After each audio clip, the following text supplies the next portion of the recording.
All right, so today we're going to talk about the four spiritual laws, not the four spiritual laws of Campus Crusade for Christ, not the four spiritual laws of Bill Bright, but the four spiritual laws of Moses. Now, we can say that maybe Moses never distilled his idea of salvation into four spiritual laws. So I have to admit we're doing a little bit of creative work here, but if you were interested, for instance, in receiving a little pamphlet, The Four Spiritual Laws of Moses, which gives scripture to back up, Mosaic scripture, not others, to back up these claims, then I'd be certainly willing to send that to you if you send me a request at stevekimes@aol.com.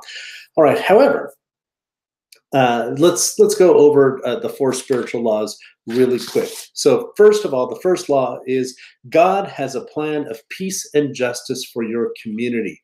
Once again, now Bill Bright's laws focus on the individual, that God has happiness and well-being for you as an individual. But for Moses, the intent isn't about so much about the individual, but about the community as a whole. The community is going to receive wellness and justice and peace. And the wellness is not necessarily like an individual freedom from sin or an individual freedom from or an individual being going up to heaven or anything like that. It has more to do with living in a kingdom in which everyone has their needs met, and everyone has a means in which to live at peace, which doesn't mean that there aren't arguments. It doesn't mean that there aren't problems and complaints. But what it does mean is that everyone has a possibility. This is assuming, of course, that you are in a place in which you are in oppression. When Moses came to the children of Israel, they were slaves in Egypt.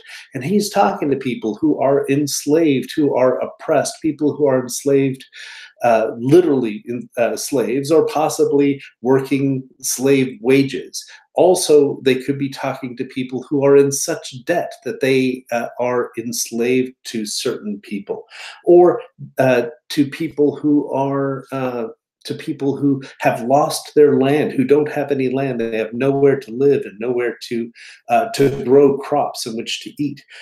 Or Moses may be talking to people who are so diseased or disabled that they are no longer able to maintain themselves. Moses is talking to these people, and like in Exodus 3, Yahweh says to the people who are enslaved, I have seen the misery of my people in Egypt. I have heard them crying for help on account of their taskmasters, and I am aware of their sufferings. I have come down to rescue them from the clutches of the Egyptians and to bring them up out of that country. This is the same kind of thing that when Jesus looked over the crowds, he saw that everyone was sheep without a shepherd. They were people without a nation, people without anyone being able to help them get out of oppression. And so Jesus said that he would do that. Jesus a lot of times see these same principles that we're talking about Moses. These are the same foundational principles that Jesus used in order to see people delivered. Okay, so the first law, God has a plan of peace and justice for your community. Second law, oppression keeps us from peace and justice. So all those things of slavery that we were talking about, whether it be inadequate wages or debts or illness or not having land in order to live or to work on, all of these are oppressions, and usually they are visited upon us by people who are taking away what is rightfully ours. So for instance, if we should have the opportunity to work and earn our wages, but if we are not given those wages, if we are not provided opportunities for fair wages, then we're being taken away. That's being taken away from us, and we are in effect slaves. Another thing is land. When we don't have any land to work on, or our land is taken away from us, and we have to pay extra rent for land that we should just be living on, then that is an oppression. When we have extra debts that we have to pay and we have no opportunity for them to be forgiven, that is an oppression that we need to be released from. And then the next step, the second spiritual law is oppression or oppressors keep us from peace and justice. Third, we cry out to God for deliverance, and God will deliver us from oppression and from our oppressors. This particular principle of crying out to God is a principle that is all throughout Scripture. In fact, I encourage you to read Psalm 107, where again and again it says that these people, and they're in this kind of oppression, and then they cry out to God, and God delivers them, and then the people give thanks. And now there are other people, and they're in a different kind of oppression, and they cry out to God, and God delivers them, and then they give thanks. And this is the pattern that we see in both Exodus and in Judges and in the Psalms and in all the prophets. People are required by God to cry out to Him. Why are they required to cry out to Him? The reason is because when God created the world, He gave human beings sovereignty. He did not retain that sovereignty for Himself. Rather, He gave sovereignty over the earth to people, which means that we're allowed to rule over each other. And God is not going to take that sovereignty back away from us unless we say, God, please come and help us. Take over my sovereignty and help me get delivered out of oppression. And that's exactly what God is looking for. So in Exodus chapter 2, it says, the Israelites, groaning in their slavery, cried out for help. And from the depths of their slavery, their cry came up to God. God heard their groaning, and God remembered His covenant with Abraham, Isaac, and Jacob.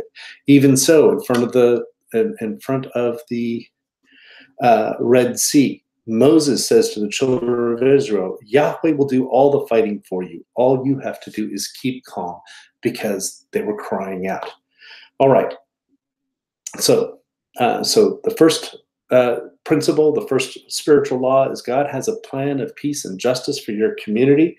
Secondly, oppression keeps us from peace and justice. Once again, the focus is not on sin in the Old Testament. The focus is on oppression. Third, we cry out to God for deliverance, and God will deliver if we cry out. Fourth, and this is a really important principle, fourth spiritual law is we offer freedom as we are granted freedom. If God delivers us, we cry out to God, and then God delivers us, then we are required, according to the basic principles of God, that whatever grace we have received, we have to give that grace to others. If we have been relieved or forgiven of our debt, then we are required to also forgive others their debts. If we have been delivered from slavery, then we need to work to deliver others from slavery. If we have been delivered from low wages, then we need to work to deliver other people from low wages. If we have been delivered from homelessness, we need to work and deliver others from homelessness. This grace that we have received, this gift that we have received, is not just for us ourselves, but it is to pass on to others. And so in Exodus chapter 22, it says, "You will not molest or oppress immigrants, for you were once immigrants in Egypt." If in Deuteronomy chapter 15, it says, "If any of your people sell themselves to you and serve you 6 years, the 7th year you must let them go free. And when you go set them free, do not release them empty-handed. Supply them liberally.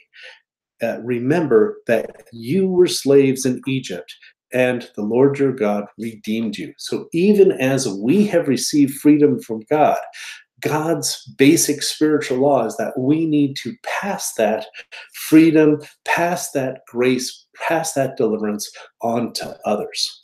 All right, and so that's all for today. May the Lord bless you and keep you and give you peace.